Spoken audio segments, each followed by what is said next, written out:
को बता दें, इसरो ने चंद्रयान 3 में जो ये सेंसर ऑन किया है, इस पर दोस्तों 3 साल से इसरो काम कर रहा है। जब चंद्रयान 3 की डिजाइनिंग की जा रही थी, चंद्रयान 3 के लैंडर और रोवर को बनाया जा रहा था, उसी वक्त दोस्तों इसरो के दिमाग में इस सेंसर के बारे में एक विचार आया था।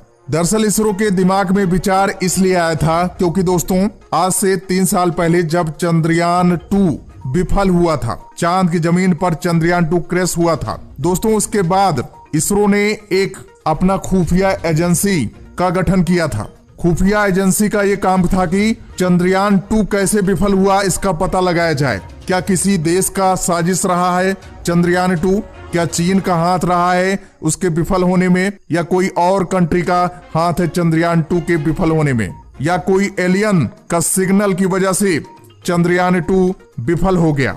इसलिए खुफिया एजेंसी चंद्रयान 2 की जानकारी, चंद्रयान 2 का डेटा के बारे में जानकारी हासिल कर रही थी, और दूसरी ओर इसरो चंद्रयान 3 पर काम कर रहा था, लैंडर और रोवर बना रहा था। जैसी खुफिया एजेंसी को एक जानकारी मिली कि चंद्रयान 3 तो बनाया जा रहा है, लॉन्च भी किया जाएगा, लेकिन कई ऐसे देश हैं जो चंद्रयान 3 के फिराक में बैठे हुए हैं कि चंद्रयान 3 जैसे लॉन्च हो वैसे ही हम भी अपने मिशन को लॉन्च कर देंगे।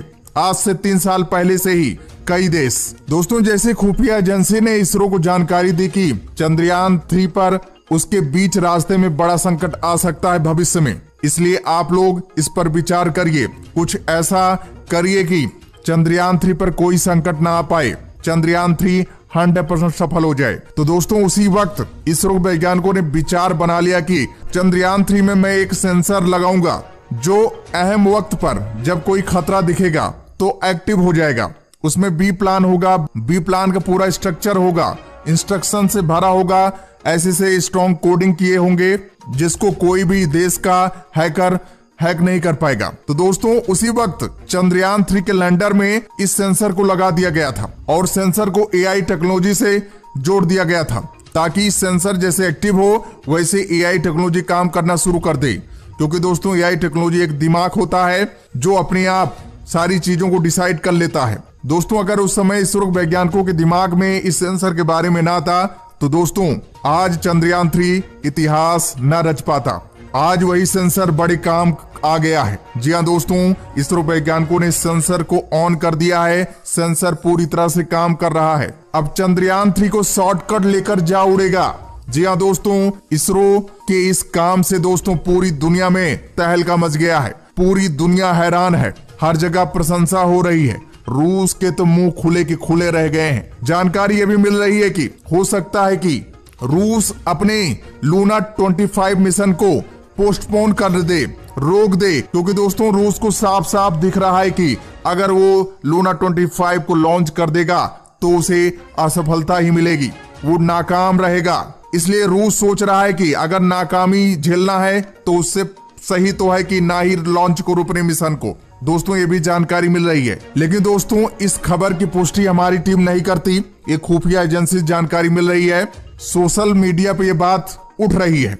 और दोस्तों इस समय दुनिया भर की कुछ ऐसी एजेंसियां क्यों अपने अचानक मिशन को लॉन्च करने का अनाउंसमेंट कर दिए हैं। उनके मिशन के बारे में कोई जानकारी नहीं थी, लेकिन अचानक खबर आ रही कि वो भी अपने मिशन को, चांद मिशन को लॉन्च करने वाले हैं। ऐसा क्यों कर रहे हैं, अभी तक क्यों बैठे हुए थे? तो दोस्तों आपको बता दें, इसरो ने पूरा रास्ता साफ कर दिया है, पूरे रास्ता का कांटा साफ कर दिया है।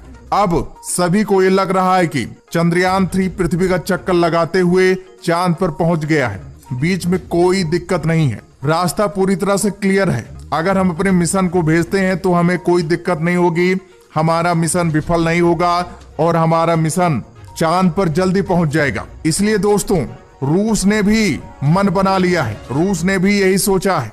इसलिए रूस 11 तारीख को, 11 अगस्त को अपना लूना 25 लॉन्च करने वाला है। दोस्तों बताया जा रहा है कि लूना 25 बहुत फास्ट है, वो चांद पर बहुत जल्दी पहुंच सकता है। तो दोस्तों जरा जान लेते हैं कि लूना 25 में ऐसी क्या खासियत है और चंद्रयान 3 से क्यों वो अलग है। चंद्रयान 3 अगर शॉर्टकट अपनाता है तो कैसे लूना 25 से फास्ट हो जाएगा चंद्रयान 3। तो दोस्तों आपको बता दें, रूस का लूना 25 जब लॉन्च किया जाएगा, यानी 11 अगस्त को लॉन्च किया जाएगा, तो दोस्तों उसमें यह खासियत है कि वो डायरेक्ट पृथ्वी की कक्षा में पहुंच जाएगा, केवल एक चक्कर लगाएगा। जी हाँ दोस्तों, पृथ्वी का केवल एक चक्कर लगाएगा, उसके बाद डायरेक्ट वो चांद पर पहुंच जाएगा।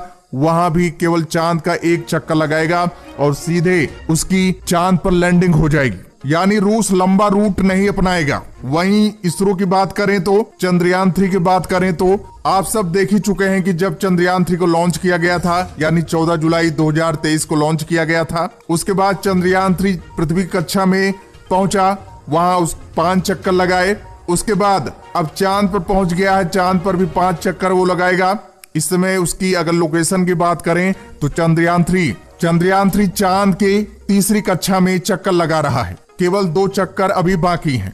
लेकिन दोस्तों इसी बीच अब चक्कर नहीं लगवाया जाएगा चंद्रयान 3 का, शॉर्टकट अपनाएगा चंद्रयान 3। अब दोस्तों इसरो के वैज्ञानिक लूना 25 के लॉन्चिंग की डेट का इंतजार कर रहे हैं, उसकी स्पीड का इंतजार कर रहे हैं कि किस स्पीड से लूना 25 चांद पर पहुंचेगा। दोस्तों लूना 25 की स्पीड का जो डेटा मिलेगा उसके अनुसार ही ये पूरी तरह से डिसाइड हो जाएगा। उसके अनुसार ही जो चंद्रयान 3 में सेंसर लगाए गए हैं, AI टेक्नोलॉजी लगाया गया है, वो काम करना शुरू कर देगा। फटाक से चंद्रयान 3 चांद पर उतर जाएगा। अब दोस्तों आप लोग सोच रहे होंगे कि इसरो ने इस सेंसर का अभी तक इंतजार क्यों कर रहा था, इसको पहले भी एक्टिव कर देना चाहिए था। हमारा चंद्रयान 3 चांद पर आसानी से उतर जाता, अभी हमारा चंद्रयान 3 चांद की सतह पर होता, तब इतनी परेशानी न होती, इतना टेंशन की बात न होती। लेकिन आखिर इसरो ने अभी तक ऐसा क्यों नहीं किया? क्या मुसीबत थी, क्या प्रॉब्लम थी? इसके पीछे असल वजह यह है कि दोस्तों हमें चांद की बहुत ज्यादा जानकारी मिल जाएगी। धीरे धीरे अगर चंद्रयान 3 चांद पर जाएगा, हर ऑर्बिट को स्कैन करेगा, हर ऑर्बिट में ऐसी क्या चीज है, वहां क्या है, उसका वातावरण कैसा है, सारी जानकारी, सारी डेटा हमें मिलते जाएंगे। हर लेयर को हम स्कैन करते जाएंगे। हो सकता है कि किसी भी ऑर्बिट में कोई ऐसी चीज मिल जाए, कोई ऐसा सिग्नल मिल जाए जो हमें एलियंस के बारे में सबूत दिखा दे।